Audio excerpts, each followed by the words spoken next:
Sa gitna pa rin ng usaping kudeta, in full support ang minority bloc sa pagsusulong kay Senator Sherwin Gatchalian bilang Senate President.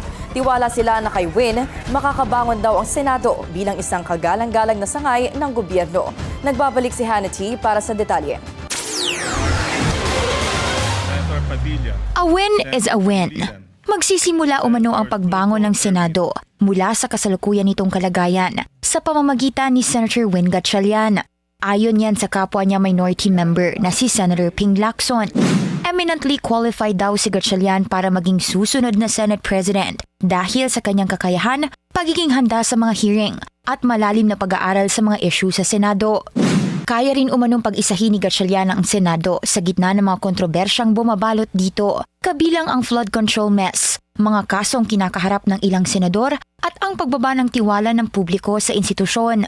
Umaasa raw ang minority bloc na may ilang miyembro ng Senate majority na sasama sa kanilang adhikain ibalik ang integridad ng Senado dahil hindi pa raw niya nakitang napag-iiwanan ng Senado ng House of Representatives pagdating sa public perception. Una na ring inihayag ni Gatchalian na handa siyang maging bagong Senate Chief kung ito ang pulso ng mga kapwa-senador habang sinasabing tutok siya sa trabaho sa ngayon. Guys, trabaho. SPB? Ayaw, guys. Pero sir, nag-uusap po, nag-uusap kayo for that possibilities. Nag-uusap kami na bumalik na sa work. Hayagan ding inendorso ni Senator Kiko Pangilinan at ng SB 11 o Solid Block 11 si Gatchalian para sa Senate Presidency. Ayon kay Pangilinan, napatunayan ni Gatchalian sa deliberasyon ng 2026 National Budget na kaya nitong protektahan ang pera ng bayan at tiyaking napupunta ang pondo sa mga dapat paglaanan. Senate Finance Committee Chair si Gatchalian bago ang nangyaring kudeta o palit liderato sa Senado noong May 11. Tinawag din ni Pangilinan si Gatchalian na competent, steady and fair at sinabing katanggap-tanggap ito hindi lang sa minority kundi pati sa ilang miyembro ng mayorya. Inalala ni Pangilinan na mismong si Senate President Alan Peter Cayetano minsan na ring sinabing maaari niyang iboto si Gatchalian bilang susunod na Senate President. We agree with you, Senator Pangilinan. Thank you. Mr. President. The agreeable senator. Mr. President.